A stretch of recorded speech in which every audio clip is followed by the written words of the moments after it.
Slowdown Hits Labor Market by Bill Mitchell.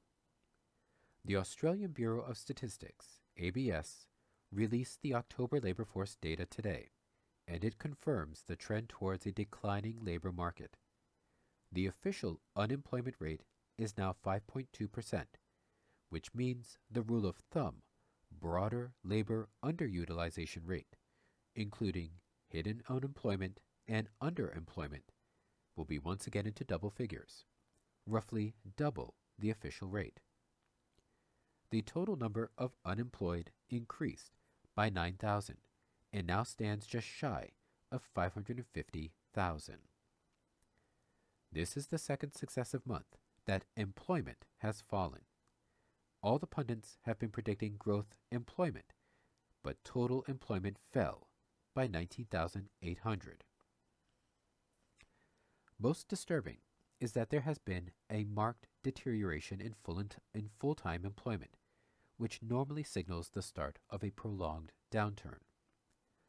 Full-time employment fell by 60,800 in October, which is the largest month of jobs loss since the 1991 recession and the fourth largest in history of recorded data.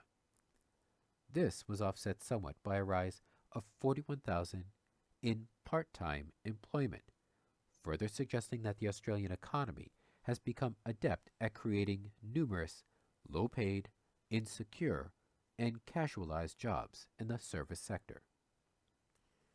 The unemployment rate would have risen further had not the labor force participation rate declined. The economy is under a major cost assault from the petrol prices and the fiscal drag emanating from the budget surplus obsession of the federal government is adding to the slowdown. The unemployment is symptomatic of there being too few jobs, and the extra spending is required.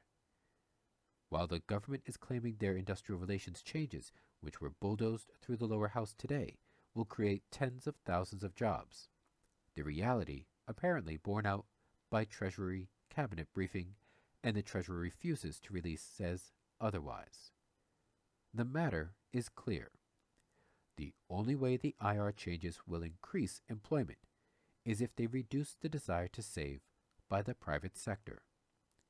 It is hard to see that happening. The government should respond to this deterioration and announce that they intend to introduce a job guarantee.